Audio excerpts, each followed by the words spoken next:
எல்லோருக்கும் வணக்கம். நான் உங்கள் தமிழ் வீரயுக நாயகன் வேள்பாரி. கதையோட தொடர்ச்சி. தட்டியங்காட்டு போர்க்களம் இன்று யாரும் கணிக்க முடியாத ஒன்றாக இருந்தது. காலையில் போர் தொடங்கிய சிறிது நேரத்திலேயே காற்று வீசியது. மற்ற நிலத்தில் வீசும் காற்றை போன்றது அல்ல. சீவி செல்லும் இந்த காற்றின் வேகம் இணையற்றதாக இருந்தது. குளவன் திட்டின் பின்புறம் உள்ள கணவாயில் இருந்து சீற்றத்தோடு வெளிவந்து தட்டியங்காடெங்கும் இருக்கும் ஈக்கி மணலையும் கருமணலையும் உருட்டி எடுத்துக்கொண்டு போனது. பரன்மேல் நின்றிருந்த திசைவேலர் ஒரு கணம் நடுங்கி போனார். காற்றின் வேகம் பரனை இழுத்து ஆட்டியது. கம்பங்களை இறுக பிடித்து கொண்டு நின்றார். அவரின் கண்களின் முன்னால் நாளிகை வட்டிலை தூக்கி எறிந்தது. நாளிகை கோல் எங்கோ பறந்து மாணவன் ஒருவன் அவற்றை பிடிக்க முயன்றான். கன நேரத்தில் அவை மறைந்து விட்டன. காற்றின் வேகம் அளவிடற்கரியதாக இருந்தது. செம்புழுதி மேலேறி வந்து கொண்டிருக்கும் போதுதான் எண்ணிலடங்காத அம்புகள் காற்றோடு பறந்து சென்றதை பார்த்தார். அவருடைய கண்களையே அவரால் நம்ப முடியவில்லை. இங்கு நிகழ்வது எதிர்பாராத ஒன்றா அல்லது எதிர்பார்த்த ஒன்றா என்று அவருக்கு புரியவில்லை. பரன் கட்டிய கம்பங்கள் வில்லென வளைந்து மீண்டன. இந்த நிலத்தின் தன்மைக்கு ஏற்ப மரக்கட்டுமானம் இருந்ததால் அவர் தப்பித்தார். ஆனாலும் ஆழ்மனம் நடுங்கியபடியே இருந்தது. அதற்கு காரணம் அவரின் கண் முன்னால் நாளிகை வட்டிலை காற்று தூக்கி எறிந்ததுதான். நிலைமான் கோல் சொல்லியின் முன்னால் வைக்கப்பட்ட நாளிகை வட்டிலும் அதில் பரப்பப்பட்ட குறுமணலும் நாளிகை கோலும் போரின் உயிர் நாடி போன்றவை. ஆனால் காற்று அவருடைய கண்களின் முன்னால் அவற்றை தூக்கி எறிந்தது. திசைவேலர் நிலை குலைந்து நின்றார்.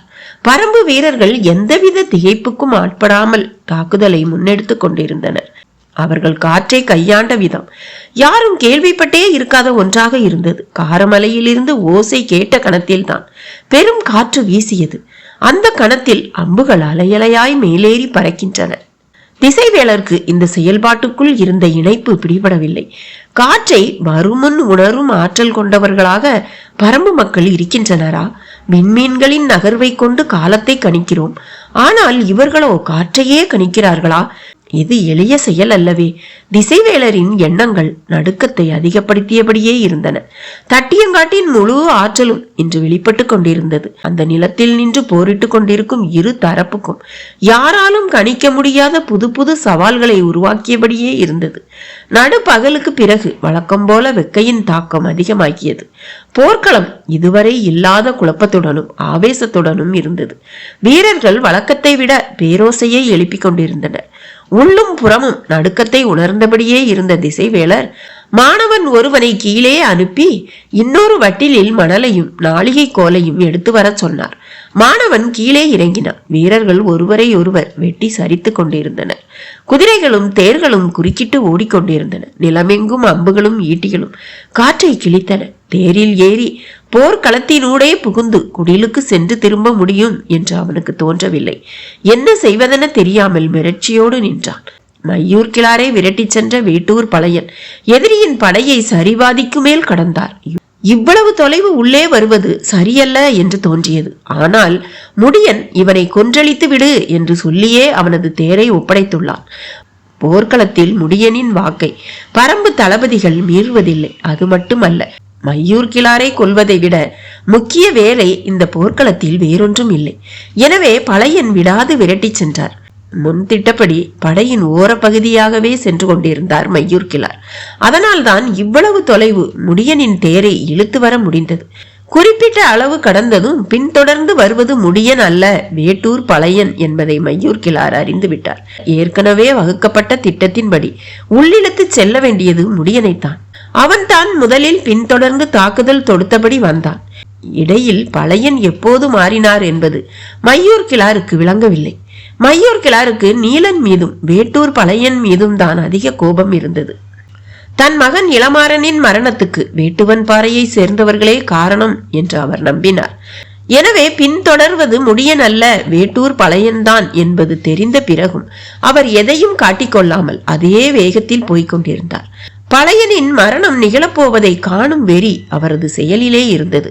மற்ற இரு தளபதிகளான நகரி வீரனும் சூலக்கையனும் வளைத்து தாக்குவதற்கு ஏதுவான இடைவெளியில் தொடர்ந்து வந்து கொண்டே இருந்தனர். முடியன் இரவாதனோடு வந்து இணைந்தான். இது குதிரைப்படை வீரர்கள் யாரும் எதிர்பாராத ஒன்று. பரம்பு வீரர்களின் ஆவேச உணர்வு வெள்ளம் போல் சீறி பாயத் தொடங்கியது. எதிரிகளின் தற்காப்பு நிலைகளை நினைத்து பார்க்க முடியாத வேகத்தில் தகர்த்து முன்னேறியது பரம்பின் குதிரைப்படை. அந்த திசையில் நின்றிருந்த வேந்தர் படை தளபதி உருமன் கொடி இவர்களால் அதிக தொலைவு முன்னேறி வந்துவிட முடியாது என்றுதான் நினைத்தான். ஆனால் பரம்பு படை எதிரிப்படையை கிழித்து கொண்டு இறங்கியது. வாள் வீச்சும் அம்புகளின் தாக்குதலும் எதிர்கொள்ள முடியாத வேகத்தில் இருந்தன. நேற்றைய தாக்குதலில் தனது படையில் இருந்த பெரும்பான்மையான குதிரைகளை இழந்தான் உருமன் கொடி. அப்படி இருந்தும் இன்று வாள் வீரர்களை பெரும்பகுதியாக தனது அணிகளில் நிறுத்தி மிக குறைவான குதிரைகளை பின்னிலையில் நிறுத்தியிருந்தான். ஆனால் எதிரிகளின் தாக்குதல் ஈடுகொடுக்க முடியாததாக இருந்தது. பாய்ந்து முன்னேறும் எதிரிகளை தடுத்து நிறுத்த முடியாத சூழ்நிலை வந்துவிடுமோ என்று உருமன் கொடியின் மனதுக்குள் அச்சம் படர தொடங்கியது. அப்போது உதிரனின் தலைமையிலான பரம்பின் வில்படையானது வேந்தர் படையின் 2ஆம் நிலையின் மீது முழு வீச்சில் தாக்குதல் நடத்தி உள்ளே நுழைந்து கொண்டிருந்தது. களத்தின் மைய பகுதியை வழக்கம் போல தனது முழு கட்டுப்பாட்டில் வைத்திருந்தான் உதிரன். உண்மையில் பரம்பு படையின் அச்சு உதிரனின் கையில்தான் இருந்தது. வேந்தர் படை பரம்பு படைக்குள் எளிதில் நுழைய முடியாத தன்மையை உருவாக்குவது மட்டுமல்ல, தேவைப்படும் நேரத்தில் வேந்தர் படையை தாக்குதலின் மூலம் திசை திருப்பவும் உதிரனால் முடிந்தது. வேந்தர் படையின் வில் வீரர்கள் எய்யும் அம்பை விட 2 மடங்கு தொலைவுக்கு பரம்பு படை அம்பெய்வதால் எதிரிகளால் அருகில் நெருங்கவே முடிவதில்லை.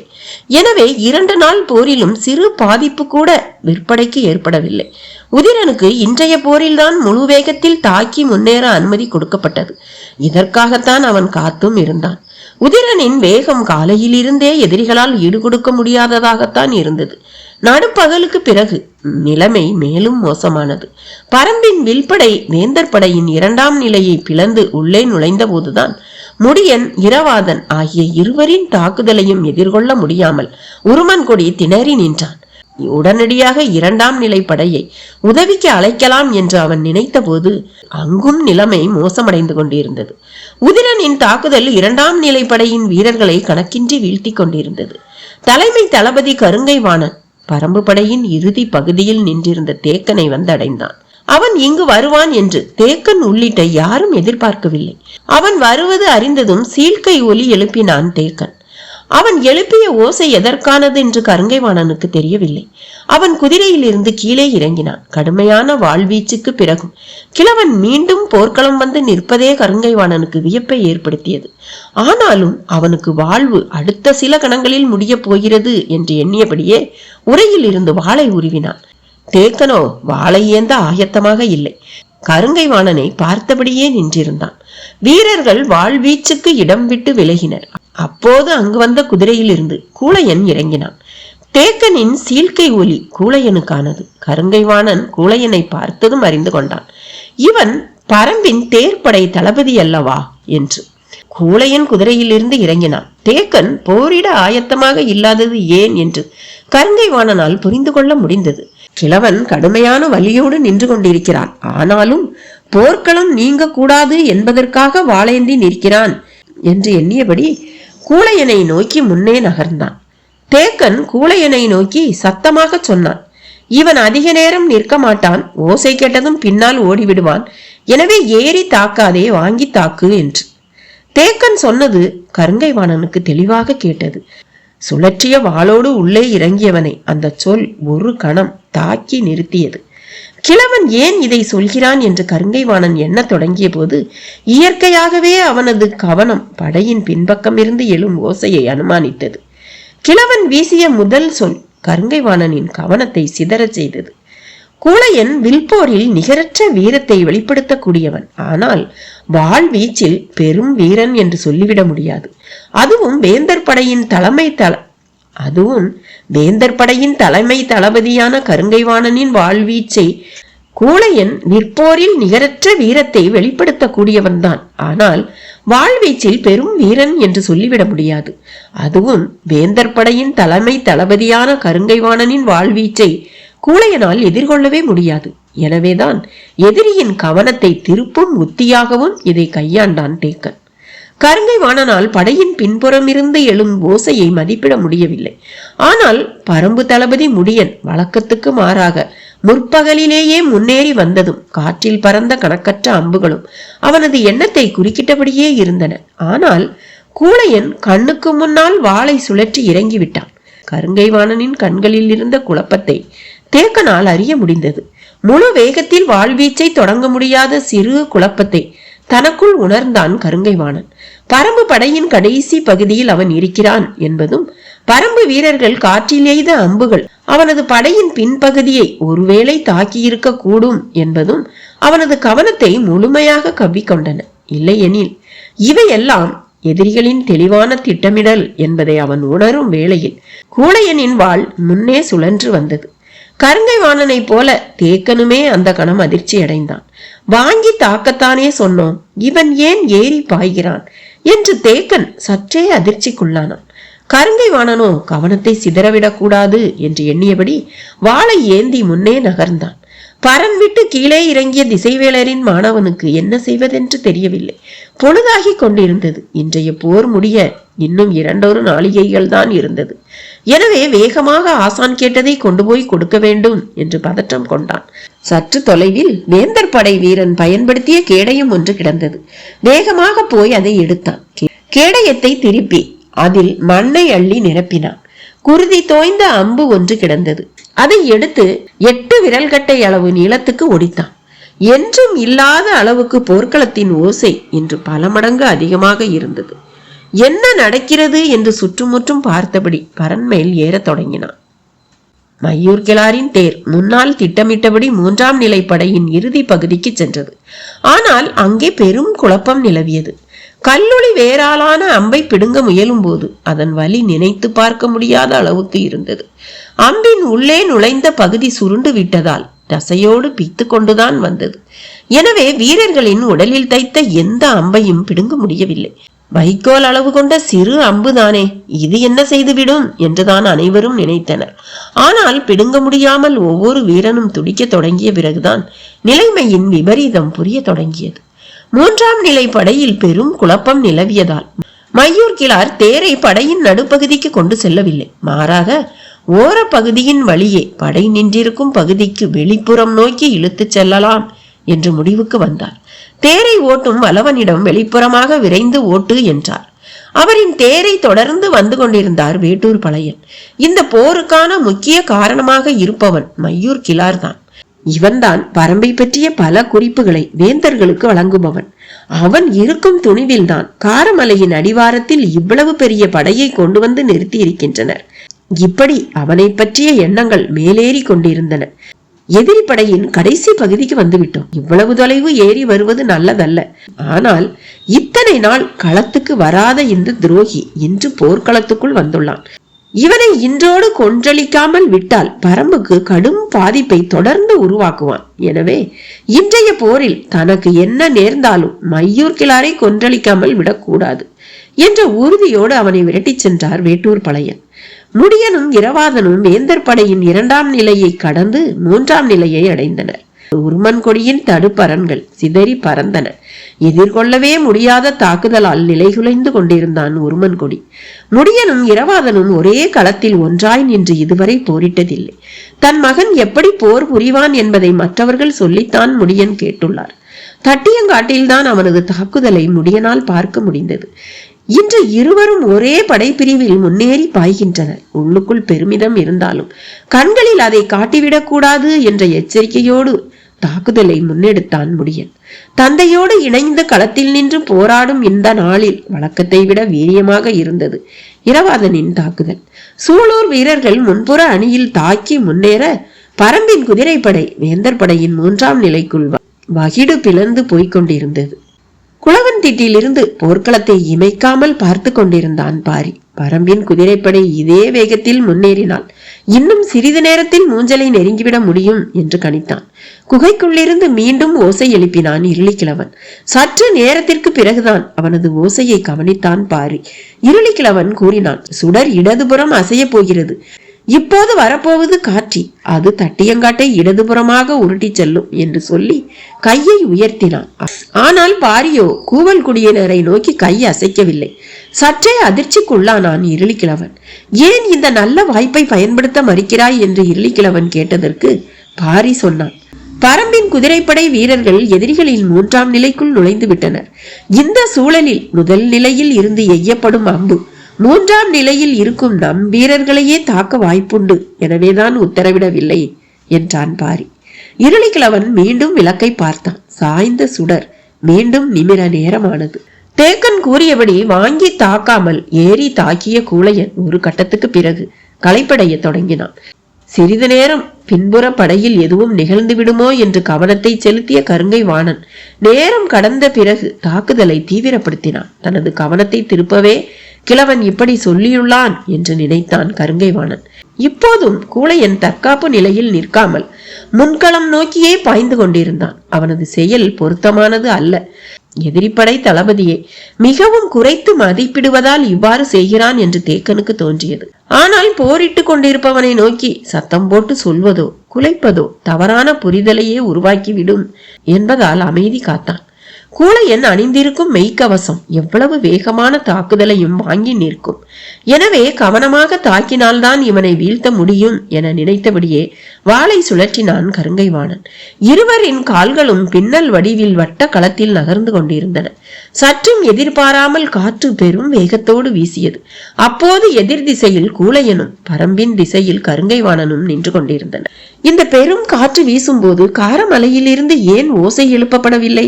பாரி என்ன செய்து கொண்டிருக்கிறான் என்று கன நேரத்தில் கூழையனின் சிந்தனை காற்றின் வழியே குளவந்திட்டை அடைந்த போது கருங்கை வாணனின் வாள் கூழையனின் கழுத்து பகுதியில் இறங்கி வெளியேறியது. மூன்றாம் நிலை படையை பரம்பின் குதிரைப்படை பிளந்து முன்னேறி கொண்டிருந்த போது ஆபத்து அதன் உச்சத்தை அடைந்தது. உருமன் கொடியின் கைகளில் இருந்த படையின் கட்டுப்பாடு நழுவத் தொடங்கியது.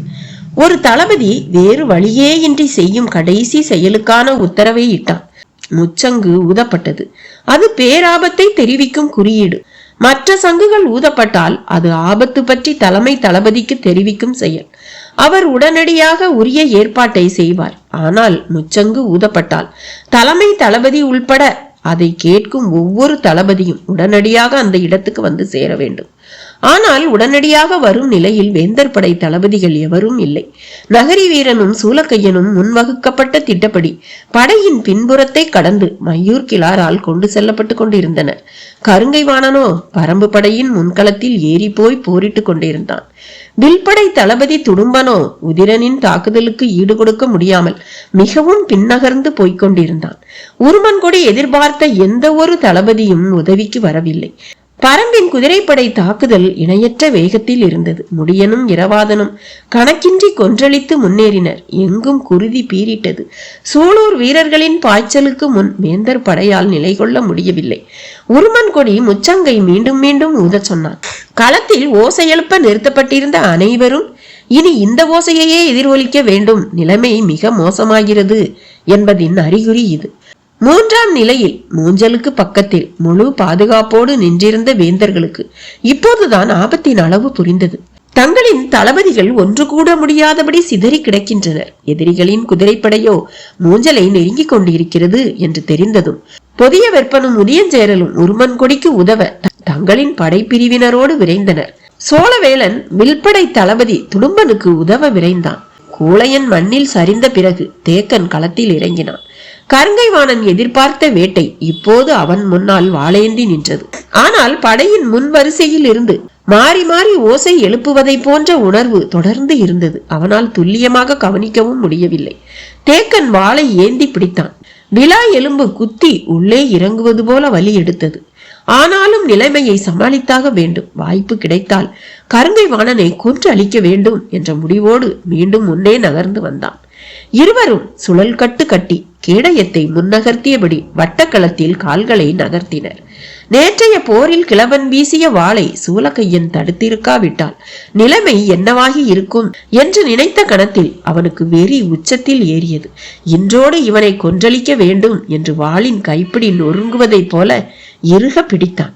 கால்கள் தாவி முன்னே செல்ல ஆயத்தமான போதுதான் முச்சங்கின் பேரோசை இடைவிடாமல் எதிரொலித்தது. ஒரு கணம் நடுங்கி நின்றான். அப்படியென்றால் அப்போதிருந்து சங்கோசை கேட்டுக்கொண்டே இருந்ததா?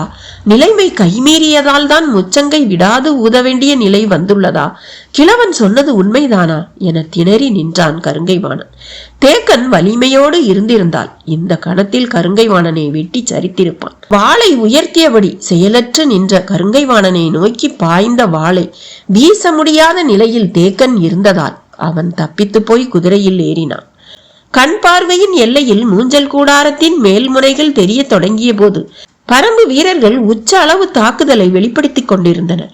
முடியனின் மனதுக்குள் பற்றி எரிந்த தீ சுழல் காற்றை போல வேகம் கொண்டது. எதிரிகளின் படை வீரர்களால் மறித்து நின்று போரிட முடியவில்லை. இந்த நிலையில்தான் புதிய விற்பனும் உதியஞ்சேரலும் தங்களின் வலிமை மிகுந்த படையோடு வந்து சேர்ந்தனர். உடல் முழுவதும் கவசம் அணிந்த சிறப்பு படை வீரர்கள் எதிரிகளின் தாக்குதலை வலிமையோடு சந்தித்தனர். மூஞ்சலை கண்கொண்டு பார்த்த கணத்தில் பரம்பு வீரர்களின் தாக்குதல் எண்ணி பார்க்க முடியாத அளவுக்கு இருந்தது. வேந்தர்களின் சிறப்பு படை பிரிவு அவர்களின் வேகத்தை நிறுத்த பேர் ஆற்றலை வெளிப்படுத்தியது. கைகள் மட்டுமல்ல, முழு உடலும் நடுங்கியது. மணலின் மீது நீண்டு படர்ந்தது நாளிகை கோலின் நிழல். அதை உற்று பார்த்து கொண்டிருந்த போது திசைவேளரின் கண்களில் நீர் பெருகியது. மனம் துடித்தது. பதற்றத்தில் அவர் உடல் முழுவதும் ஆடத் தொடங்கியது. எதையும் வெளிக்காட்டிக் கொள்ளக் கூடாது என்று நினைத்தார். ஆனால் அவரது வயது அனைத்தையும் வெளிக்காட்டியது. கைகளை மெல்ல மேலே உயர்த்தினார். தட்டியங்காடெங்கும் முரசின் ஓசை மேலெழுந்தது. 3ஆம் நாள் போர் முடிவுக்கு வந்தது. அதிர்ந்து நின்றான் முடியன். முரசின் ஓசையை அவனால் நம்பவே முடியவில்லை. இன்னும் சிறு பொழுது இருந்தால் கூட நிலைமை வேறு மாதிரி ஆகியிருக்கும். பரம்பின் குதிரைப்படை வீரர்கள் அனைவரும் அளவு கடந்த ஆவேசத்தோடு போரிட்டனர். இலக்கை இவ்வளவு நெருங்கியும் பயனில்லாமல் போய்விட்டதே என்று வேதனைப்பட்டான் இரவாதன். முடியனோ முதல் கணத்தில் ஏற்பட்ட ஏமாற்றத்தை மறு கணத்தில் சரி செய்து கொண்டான். மூஞ்சலை கண்கொண்டு பார்த்து விட்டோம். இனி பரம்பின் வெற்றியை யாராலும் தடுக்க முடியாது என்று தோன்றியது. போர்க்களத்தை விட்டு வெகு தொலைவுக்கு அப்பால் போயிருந்தனர் மையூர் கிளாரும் வேட்டூர் பழையனும். ஒருவரை ஒருவர் வீழ்த்தியே தீர்வது என்ற உறுதியோடு விரைந்து கொண்டிருந்தனர். காரமலை குன்றுகளின் அடிவாரத்தில் முன்னால் சென்ற மையூர் கிளாரின் தேர் பார்வையில் இருந்து சட்டென்று மறைந்தது. எந்த பக்கம் போனான் என்று நினைத்தபடி சற்றே திரும்பினார் வேட்டூர் பழையன். எதிரில் 2 தளபதிகளான நகரி வீரனும் சூலக்கையனும் 200 குதிரை வீரர்கள் சூழ வந்து நின்றனர். பழையன் விரைந்து வில்லை உயர்த்திய போது தளபதிகள் இருவரும் அம்பை நாணில் பூட்டி இழுத்தனர். வெகு தொலைவுக்கு அப்பால் மெல்லியதாக கேட்டது முரசின் ஓசை. பழையன் நான் இழுத்த அம்பை கீழிறக்கி மண் நோக்கி விடுத்தான். விடுபட்ட அம்பு மண்ணை குத்தி நின்றது. அதை பார்த்தபடி நிமிர்ந்த எதிரியை பார்த்தான். ஆனால் அவர்கள் இருவரும் தத்தம் விரல்களை தாழ்த்தவில்லை. நகரி வீரன் சொன்னான், போரின் விதிகள் போர்க்களத்துக்கு மட்டும்தான். நாமோ களம் நீங்கி நெடுநேரம் ஆகிவிட்டது. சொல்லும் போதே விடுபட்டு சீறி வந்தன அம்புகள். சட்டென தடுப்பு கேடயத்தை தூக்கும் முன்பு எண்ணற்ற அம்புகள் வந்து எகிரின. நெஞ்சில் தைத்த அம்புகள் எல்லாம் மெய்க்கவசத்தில் குத்தி முறிந்தன. ஆனால் வலது தோளிலும் இடது தோளிலும் குத்திய 2 அம்புகள் குருதியை பீச்சின. கண்ணிமைக்கும் நேரத்தில் அம்புகளால் தாக்கப்பட்டு வளவன் மண்ணில் சரிந்தான். உருவிய வாளோடு தேரிலிருந்து குதித்து இறங்கிய பழையன் ஓடி மரங்களுக்குள் நுழைந்தான். தேரையும் குதிரையையும் விட்டு இறங்கிய வீரர்கள் அவனை விரட்டியபடி மலையேறினர். அப்பொழுது ஓசை எழுப்பியபடி இன்னொரு புறத்திலிருந்து வந்தார் மையூர் கிளார். இனி அவனை தொடர முயலாதீர்கள், அது ஆபத்தில் முடிந்துவிடும் என்றார். சூலக்கையன் கத்தி சொன்னான். கைகால்களில் கடுமையாக தாக்கப்பட்டுள்ளான். அவனால் அதிக தொலைவு செல்ல முடியாது. ஆயுதத்தையும் கை கொள்ள முடியாது. எனவே அவனை எளிதில் கொன்றளித்து விடலாம் என்று விரட்டி கொண்டு மலையேறினார்கள். இங்கும் அங்குமாக வேட்டூர் பழையனது உருவம் மறைந்து மேலேறி கொண்டிருந்தது. வீரர்கள் வளைத்து வளைத்து குன்றின் மேல் ஏறினர். பொழுது மறைந்து கொண்டிருந்தது. அதிக தொலைவு செல்ல முடியாது, விரட்டி பிடியுங்கள் என்று கத்திக்கொண்டே முன்னேறினார்கள் தளபதிகள் இருவரும். சிறு குன்றின் உச்சிக்கு சென்று மறுபுறம் இறங்க தொடங்கினர். வானத்தில் கருமை ஏறியது. தொலைவில் இருந்த வீரன் ஒருவன் அதோ அங்கே போகிறான் என்று சத்தமிட்டான். எல்லோரும் அந்த இடம் நோக்கி ஓடினார்கள். வேட்டூர் பழையன் தனித்திருந்த மரம் ஒன்றை நோக்கி தடுமாறி தடுமாறி நடந்தார். தளபதிகளும் வீரர்களும் அவரை நோக்கி ஓடினார்கள். மரத்தின் அடிவாரத்துக்கு வந்த பழையன் மரத்தோடு சாய்ந்து நின்றார். ஓடி வந்த தளபதிகள் உருவிய வாளோடு அவன் அருகே வந்தனர். வீரர்கள் அனைவரும் மரத்தை சூழ்ந்து நின்றனர். நகரி வீரன் ஏந்திய வாளோடு பழையனை நெருங்கியபடி சொன்னான், பரம்பு தளபதி கோளை போல் ஓடி ஒளிந்தான் என்று உன்னை பற்றி மக்கள் கூறுவார்கள் என்று. அதிக அளவு குருதி கொட்டி விட்டதால் மிகவும் களைத்து போன வேட்டூர் பழையன் சொன்னான், இல்லை, 2 தளபதிகளையும் 100கணக்கான வீரர்களையும் கொன்றுவிட்டே செத்தான் பழையன் என்றுதான் மக்கள் பேசுவார்கள் என்றான். வாய்விட்டு சிரித்தான் நகரி வீரன். நீ எங்கள் அனைவரையும் கொல்லப் போகிறாயா என்று சொன்னபோது அருகே இருந்தவன் ஏதோ மாற்றத்தை உணரத் தொடங்கினான். மூச்சுக்குழல் எரிச்சல் அடைய தொடங்கிய போது மரத்தில் சாய்ந்திருந்த பழையன் சொன்னான், இனி நீங்கள் யாரும் உயிர் பிழைக்க முடியாது. உங்களின் மூச்சு காற்றுக்குள் சொனைகள் இறங்கிவிட்டன என்று கூறியவர் மரத்தோடு சரிந்தபடியே சொன்னார், இது ஆட்கொல்லி மரம் என்று. 3ஆம் நாள் போர் முடிவடைவதை குறிக்கும் முரசின் ஓசை எங்கும் கேட்டது. ஓசை கேட்டதும் காயம் பட்டவர்களை தூக்கிச் செல்லும் பணியாளர்கள் களம் நோக்கி ஓடி வந்தனர். வீழ்ந்து கிடப்பவர்களை எடுத்து செல்ல கயிற்று தொட்டிலை தூக்கியபடி இரளிமேட்டில் இருந்து பெரும் கூட்டம் தட்டியங்காட்டுக்குள் இறங்கிய போது திசைவேளரின் மாணவன் ஒருவன் இரளிமேடு நோக்கி மேலேறி கொண்டிருந்தான். நேற்றைக்கு இதே பொழுதில் கபிலரை அழைக்க வந்த மாணவனே இன்றும் வந்தான். வாரிகையனும் கபிலரும் ஒரே இடத்தில் தான் இருந்தனர். போர் முடிவுற்ற நேரத்தின் பதற்றம் எல்லோருக்குள்ளிருந்தும் மேலேறி வந்தது. அப்பொழுது அங்கு வந்த அவன் கபிலரை வணங்கி சொன்னான், ஆசான் உங்களை அழைத்து வர சொன்னார் என்று. கபிலர் அதிர்ச்சியோடு வாரிகையனை பார்த்தார். நேற்று ஓங்கலத்தால் சிக்கல் ஏற்பட்டதை போல இன்றும் ஏதோ பிரச்சனையில் மாட்டிவிட்டீர்களா என்று கேட்பது போல இருந்தது அவரது பார்வை. அதை புரிந்து கொண்டு வாரிகையன் சொன்னார், அப்படி எதுவும் நாம் செய்யவில்லை என்று. பிறகு ஏன் அழைத்து வர சொல்லியுள்ளார் என்று கேட்டார் கபிலர். என்னிடம் கேட்டால் எனக்கு என்ன தெரியும் என்று கேட்டவர் சற்று இடைவெளி விட்டு, நீங்கள் தான் முன்கூட்டியே சொல்லிவிட்டீர்களே என்றார். நான் என்ன சொன்னேன் என்று கேட்டார் கபிலர். திசைவேளர் யார் என்று நான் கேட்டபோது அறத்தின் அடையாளம் என்றீர்கள். பாரியிடம் பேசிய போது போர்க்களத்தில் அறம் நெடுநேரம் உயிர் வாழாது என்றீர்கள் என்றான் வாரிகையன். வாரிகையனின் ஒப்பீட்டால் நடுங்கி போனார் கபிலர். ஏன் இப்படி சொல்கிறீர்கள் என்று பதறி போய் கேட்டார். வாரிகையன் சொன்னார், நாட்கள் செல்ல செல்ல போர்க்களத்தில் நிற்கும் மனிதன் தனது வலிமையை இழந்து விடுவான். முடிவுறாத வேட்டையை எந்த உயிரினமும் நடத்தாது. மனிதன்தான் போர் என்ற பெயரில் அதை நடத்தி கொண்டிருக்கிறான். இரக்கமற்ற அந்த காட்சிகளை பொழுதெல்லாம் பார்த்து கொண்டிருப்பதை போல கொடுமையானது வேறு இல்லை. கண்களை திறப்பதை விட கடினமானது மூடுவது. மனதுக்குள் விழுந்து கிடக்கும் கொடூரங்களை எதை கொண்டு அப்புறப்படுத்த முடியும்? புறமும் அகமும் வெட்டுண்ட மனித சதைகள் துடித்துக் கொண்டிருக்க எதிலிருந்து தப்பித்து எங்கே ஓடுவார் அவர்? யாரிடமாவது பேசினால் இந்த துயரில் இருந்து மீண்டெழ முடியுமா என்ற தவிப்பு அவரை அலைக்கழிக்கும் அல்லவா? அந்த தவிப்பிலிருந்து மீள்வதற்குத்தான் உங்களை அழைத்திருப்பார் என்றார் வாரிகையன். வாரிகையனின் விளக்கம் கபிலரை புரிகலங்க செய்தது. போர்க்களம் நோக்கி பெரும் கலக்கத்தோடு நடக்க தொடங்கினார். அவலத்தின் துயரத்தை நெருங்க கால்கள் அஞ்சின. காட்சிகளை கண்கொண்டு பார்க்க முடியவில்லை. போர் முடிவுற்ற கணத்தில் களம் நோக்கி பயணிப்பதை போல கொடும் துன்பம் வேறு ஒன்றுமே இல்லை.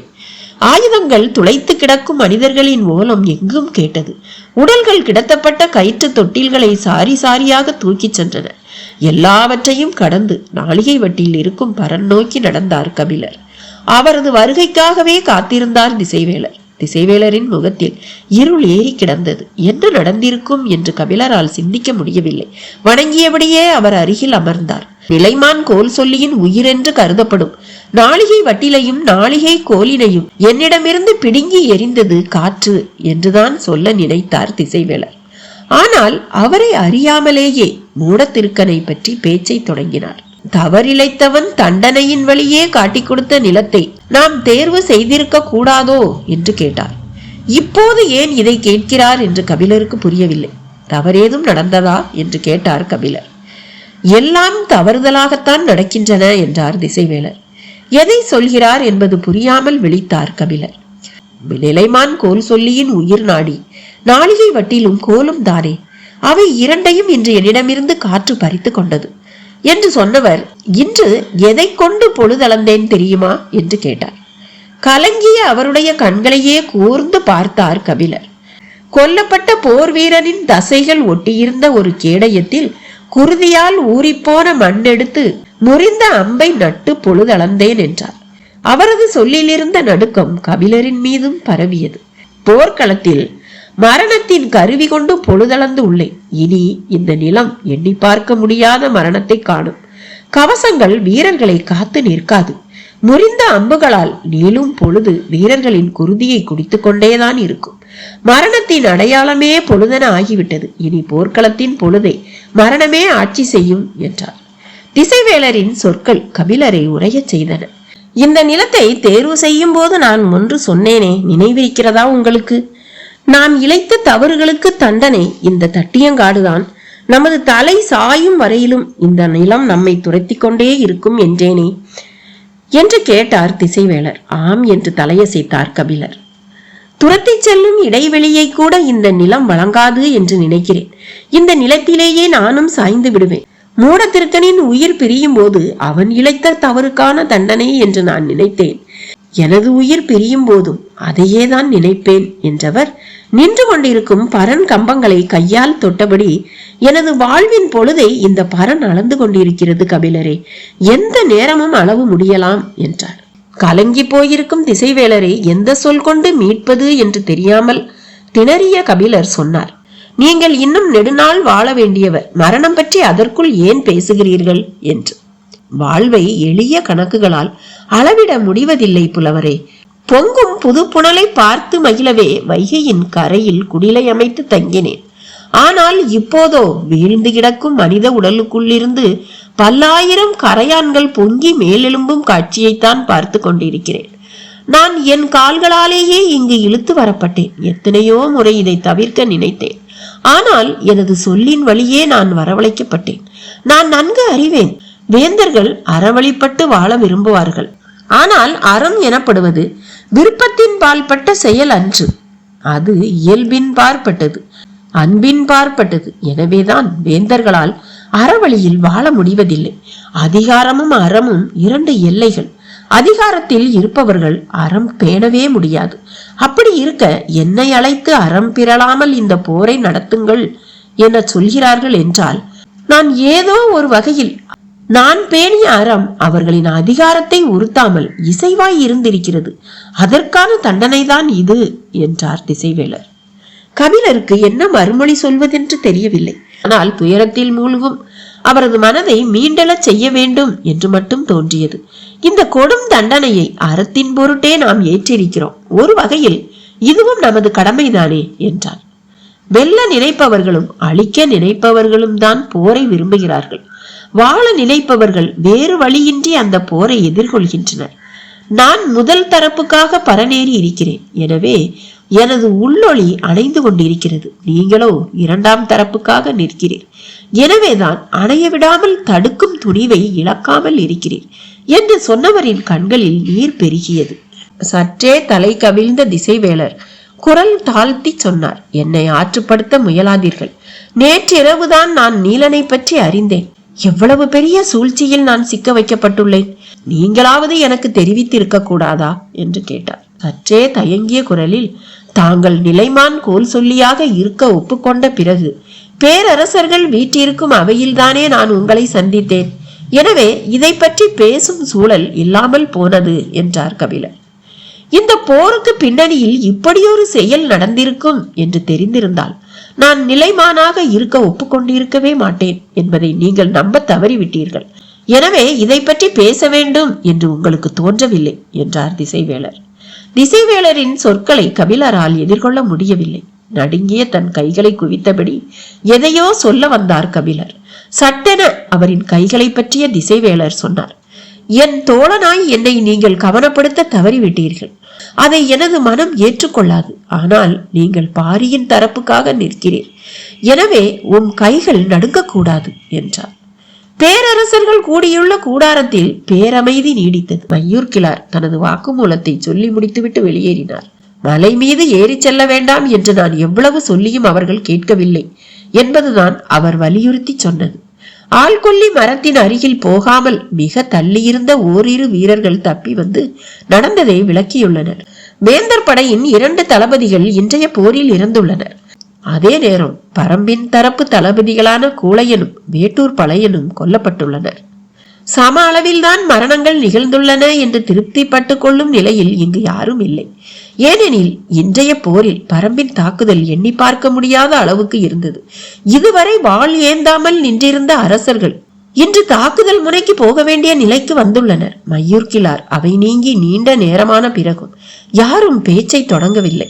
முதல் முறையாக போர்க்களம் பற்றிய அச்சம் அவையில் அமைதியின் வடிவில் பரவி இருந்தது.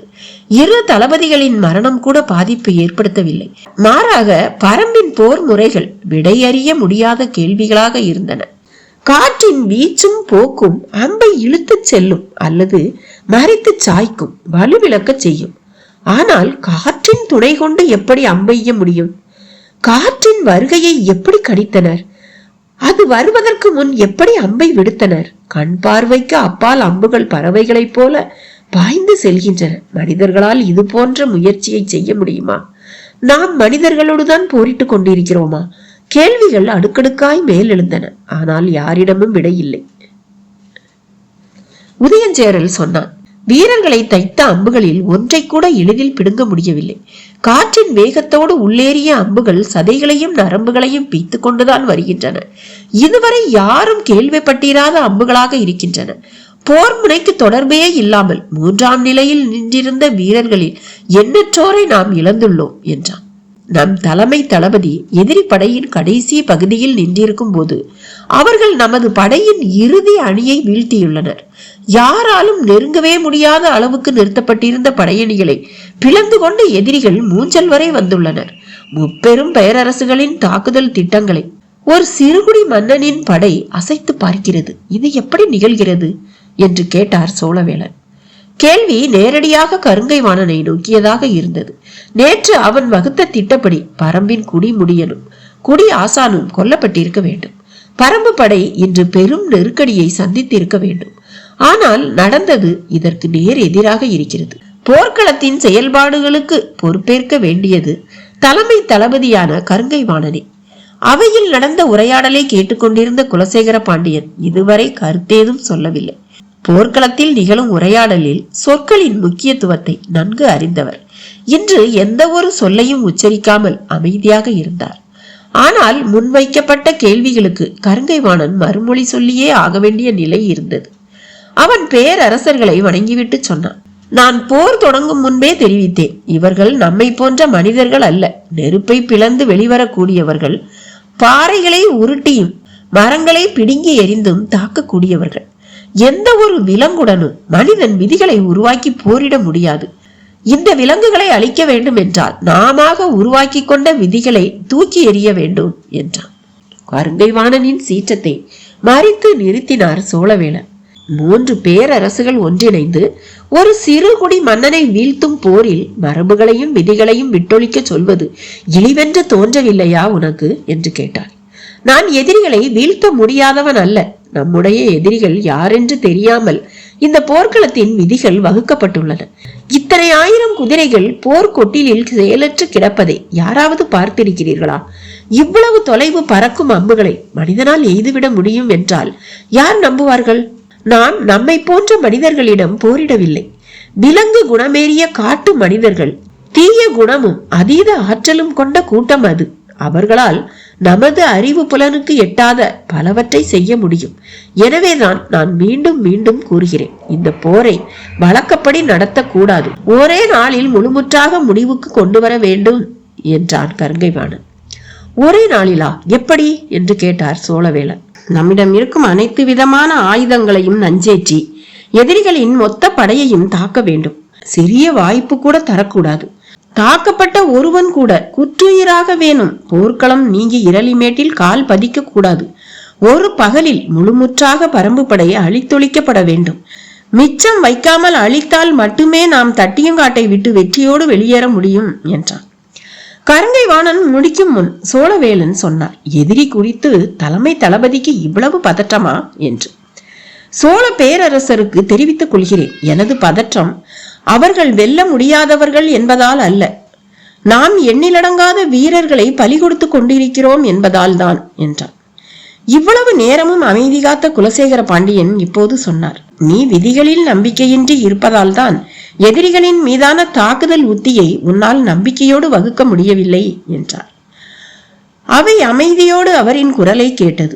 அடுத்த கூடாரத்தில் நீலன் இருக்கிறான், அவனை போய் பார். விதிகள் வகுக்கப்பட்ட இந்த போரில் பாரி வெற்றி பெறுவான் என்ற நம்பிக்கையை அவனது ஒவ்வொரு அசைவிலும் உன்னால் உணர முடியும். எதிரிகளிடம் சிறைப்பட்ட ஒருவனுக்கு அவனது படையின் மீதும் தாக்குதலின் மீதும் முழு நம்பிக்கை இருக்கிறது. ஆனால் சிறைப்பிடித்து வந்த உனக்கு அந்த நம்பிக்கை இல்லை என்றார். வாழ்வில் முதல் முறையாக போர்க்கள கூடாரத்தில் அவமானப்பட்டு நிற்கிறான் கருங்கை வாணன். சினமேறிய அவனுடைய கண்கள் வெளியே தெரியாமல் இருக்க தலையை கவிழ்ந்து கொண்டான். அவனுக்கான சொற்களுக்கு இடம் தராமல் குலசேகர பாண்டியன் சொல்லி முடித்தார். இரவு உணவை அருந்திய பிறகு கூடுவோம். நாளைய தாக்குதலுக்கான புதிய திட்டத்தோடு வா என்றார். கருங்கை வாணன் வெளியேறிய பிறகு அரச குடும்பத்தை சேர்ந்த 5 மட்டும் கூடாரத்தில் இருந்தனர். வெளிப்படையாக எல்லாவற்றையும் பேச முடியாத நிலை மூவேந்தருக்கும் இருந்தது. தந்தை சோழவேலன் கருங்கை வாணனை கடுமையான சொற்கள் கொண்டு பேசியது சரியல்ல என்று செங்கன சோழனுக்கு தோன்றியது. ஆனால் புதிய விற்பனின் எண்ணம் வேறு மாதிரி இருந்தது. தந்தை குலசேகர பாண்டியன் இப்படி பேசியதுதான் சரி. தளபதியை அவமானப்படுத்தும் சொற்களை உரிய முறையில் பயன்படுத்த வேண்டியது போர்க்கள செயல்பாட்டில் முக்கியமான ஒன்று என்று யோசித்தான். தளபதியானவன் வேட்டை விலங்கின் சீற்றம் குறையாமல் போரை வழிநடத்தி செல்ல வேண்டும். எதிரிகளை வீழ்த்த முடியாததற்கு அவனிடம் தெளிவான காரணங்கள் இருக்கக்கூடாது. போரின் போக்கை மீண்டும் மீண்டும் தனதாக்கிக் கொள்ளும் வெறி மட்டுமே அவனுக்கு வேண்டும். ஆனால் கருங்கை வாணனோ எதிரிகளின் வலிமைக்கான காரணங்களை தன்னுடைய 2 தோள்களிலும் சுமந்து கொண்டு திரிகிறான். அவற்றை வெட்டி வீழ்த்த வேண்டியதே இப்போதைய தேவை. குலசேகர பாண்டியன் அதைத்தான் செய்துள்ளார் என்று புதிய விற்பன் நினைத்தான். அவை பேச்சின்றி நீடித்தது. அமைதியை முடிவுக்கு கொண்டு வந்த சோழவேலனின் குரல், போரில்லாத வழிமுறைகளை பற்றியும் நாம் தீவிரமாக சிந்திக்க வேண்டிய நேரம் இது என்றார். உண்மைதான். ஆனால் மலை மக்களின் கனவுகள் மிக குறுகியவை. சமவெளி மனிதர்களைப் போல ஆசைகளுக்கும் விருப்பங்களுக்கும் அவர்கள் விலை போய் விடுவதில்லை. குல சமூகத்தில் உடைப்பை ஏற்படுத்துவதும் எளிதல்ல என்றான் புதிய விற்பன். பரம்பில் வேளீர் குலம் மட்டும் இல்லையே, பல குலங்கள் இருக்கின்றனவல்லவா?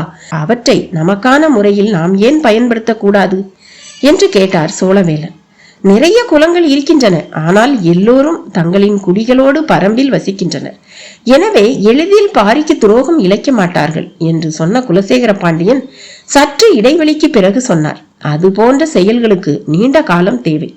போர்க்களத்தில் தாக்குதல் உச்சம் கொண்டிருக்கும் இந்த நேரத்தில் அவற்றை பற்றி சிந்திப்பது நம்மை வலிமை குன்ற செய்துவிடும். இப்போதைய தேவை எதிரியை உருக்குலைய செய்யும் தாக்குதல் உத்திதான். கருங்கை வாணன் என்ன திட்டத்தோடு வருகிறான் என்பதை பொறுத்திருந்து பார்ப்போம் என்றார். அவரின் கருத்தை ஏற்று உணவருந்த கலைந்தனர் அனைவரும். அணுக்க காவலர்களும் மெய் காப்பாளர்களும் சூழ பேரரசர்கள் தத்தமது கூடாரம் நோக்கி போனார்கள். காக்கு வீரர்கள் அணிவகுக்க உதயஞ்சேரல் அவனது கூடாரத்துக்குள் நுழைந்தான். மூஞ்சல் நோக்கி பாய்ந்து வந்த எதிரிகளின் தாக்குதல் வேகம் அவனது மனக்கண்ணை விட்டு எளிதில் அகலவில்லை. பரம்போடு அதிகமான போர்களை நடத்தியது சேரர் குடிதான். எனவே அவனால் முன்னர் நடந்த போர்களின் தன்மையோடு ஒப்பிட்டு பார்க்க முடிந்தது. பரம்பு வீரர்களின் தாக்குதல் இந்த போரில் பல மடங்கு வலிமை கொண்டுள்ளதாக தோன்றியது. மூவேந்தர்களின் கூட்டுப்படையின் எண்ணிக்கை யாரும் நினைத்து பார்க்க முடியாதது. ஆனால் அவற்றையெல்லாம் அவர்கள் ஒரு பொருட்டாகவே நினைக்கவில்லை.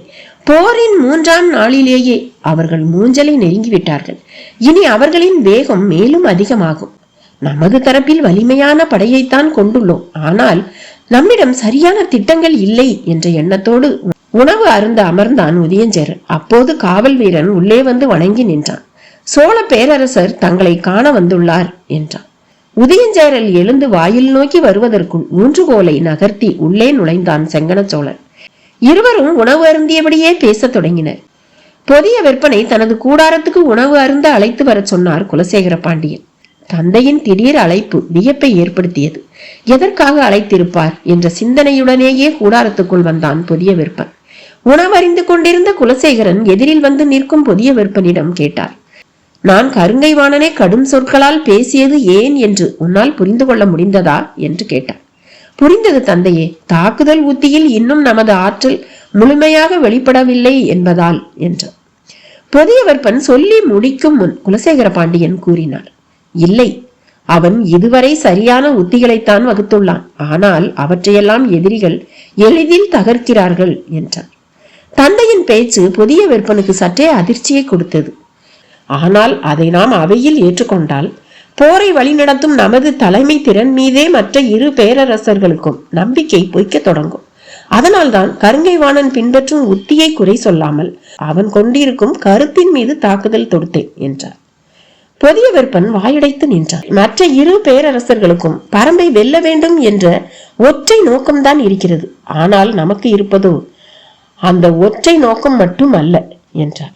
குலசேகர பாண்டியனின் குரலில் வழியே போரின் ஆழம் வெளிப்பட தொடங்கியது. குலசேகர பாண்டியன் தொடர்ந்தார். மற்ற இரு பேரரசர்களும் முதல் முறையாக நமது தலைமையை ஏற்று வந்துள்ளனர். இந்த நிலையை பாதுகாக்க வேண்டும். அதே நேரத்தில் பரம்பை வெற்றி கொள்ளும் உத்தியின் வழியேதான் நம்மீதான அவர்களின் நம்பிக்கையை இறுக கட்ட முடியும் என்றார். போரின் முழு பரிமாணமும் குலசேகர பாண்டியனின் வார்த்தையில் விரிந்தது. போர்க்களம் உருவாக்கும் நம்பிக்கை அல்லது நம்பிக்கையின்மையை தனது பேச்சு மற்றும் கண்ணோட்டத்தின் வழியே தலைகீழாக மாற்ற வேண்டிய ஆற்றல் முக்கியமானது. உண்மையில் போர் தலைமை ஏற்பவர்களின் மனநிலையை வழிநடத்துவதில் தான் நிலை கொள்கிறது. குலசேகர பாண்டியன் தனித்து நடத்தி கொண்டிருக்கும் பெரும் போரை விரிந்த கண்களின் வழியே பார்த்து கொண்டிருந்தான் புதிய விற்பன். போரின் போக்கு பற்றி என்ன நினைக்கிறீர்கள் என்று கேட்டான் செங்கன சோழன். செங்கன சோழனின் கேள்விக்கு உடனடியாக பதில் சொன்னான் உதயஞ்சேரன். நம்மால் நினைத்து பார்க்க முடியாதபடி போரின் போக்குகளை அவர்கள் உருவாக்குகிறார்கள். என் தந்தையின் காலம் தொட்டு எத்தனையோ தாக்குதல்களை பரம்பின் மீது நடத்தி இருக்கிறோம். ஆனால் அப்போதெல்லாம் இல்லாத பேராற்றல் இப்போது பரம்பு வீரர்களிடம் வெளிப்படுவதை காண்கிறேன். காரணம் என்று கேட்டான். பாரி இறங்கி வந்து போரிட வேண்டும் என்பதற்காக நாம் கடைபிடித்த உத்தி தவறானது என்று நினைக்கிறேன்.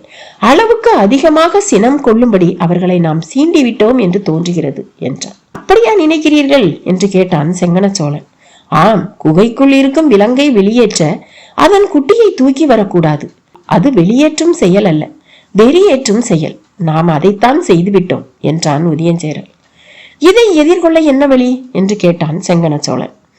கருங்கைவாணன் சொல்வது போல ஒரே நாளில் நஞ்ச ஆயுதங்களை கொண்டு பெரும் தாக்குதல் நடத்துவதுதான் பயன் கொடுக்கும் என்று நினைக்கிறேன் என்றான் உதயஞ்சேரன். வேறு வழியே இல்லையா என்று கேட்டான் சோழன். எனக்கு தெரிந்து வேறு வழி ஏதும் இல்லை. உங்கள் தந்தை கூறியதை போல போர் அல்லாத வழிமுறையை பற்றி பேச இது நேரம் அல்ல.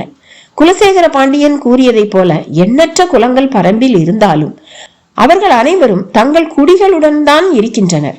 எனவே அவர்களை பயன்படுத்தி கொள்ளும் வாய்ப்பு ஏதும் இல்லை இப்போது என்றான். இதை பற்றி பேசுவதற்காகத்தான் நானும் வந்தேன் என்றான் செங்கன சோழன். இதை பற்றி பேச வேறென்ன இருக்கிறது என்று சற்றே வியப்போடு உதயஞ்சேரல் கேட்டான். செங்கன சோழன் சொன்னான். குடிகள் அல்லாத குலத்தலைவர்களும் அங்கு இருக்கிறார்கள் என்றான். வாய்ப்பே இல்லை. பரம்பை தொடர்ந்து கவனித்தும் அறிந்தும் வருபவர்கள் நாங்கள். குடிகள் இன்றி குலத்தலைவர்கள் மட்டும் அங்கு இருக்க வாய்ப்பேதும் இல்லை என்றான். இந்த போரில் வரையறுக்கப்பட்ட விதிகளின்படி வெற்றி கொள்ளும் வாய்ப்பை கருங்கைவாணனுக்கு வழங்குவேன் என்றார் குலசேகர பாண்டியன்.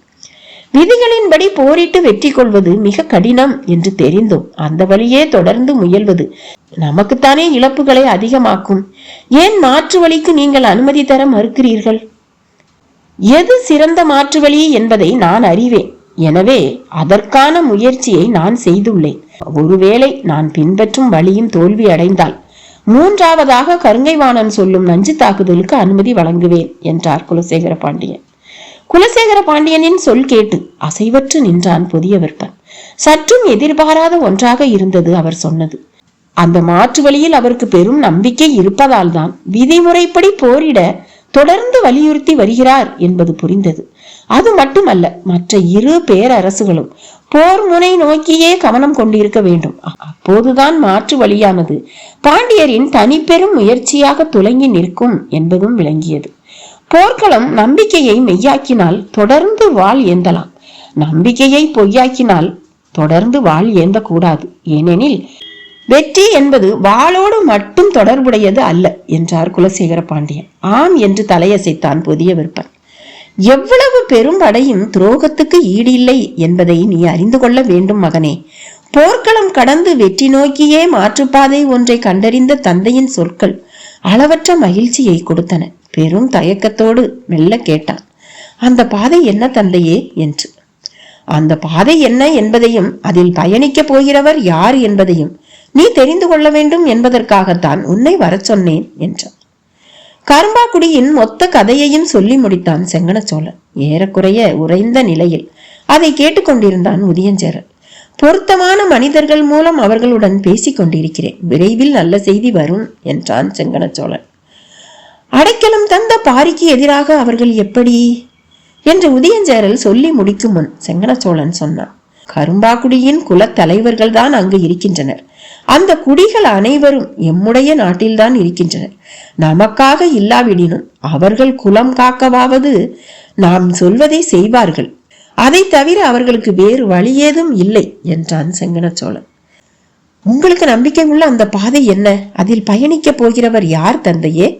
புதிய வெப்பனின் கேள்விக்கு அவன் முகத்தை கூர்ந்து பார்த்து பதில் சொன்னார் குலசேகர பாண்டியன். அந்த பாதையில் பயணிக்க போவது பொற்சுவை என்று. தடுமாறி நின்றான் புதிய விற்பன். போர்க்களம் வந்து இத்தனை மாதங்கள் கழித்து தந்தை தன்னை தனியே அழைத்து பேசுவதன் காரணம் இப்போதுதான் புரிய தொடங்கியது. குலசேகர பாண்டியன் சொன்னார். அவள் அமைதி வேண்டி பாரியை காண திட்டம் வகுத்திருக்கிறாள். போரில் பங்கெடுக்காத பெங்கல் நாட்டின் 6 ஊர்க்காரர்களை கொண்டு அந்த செயலை செய்ய முயல்கிறாள்.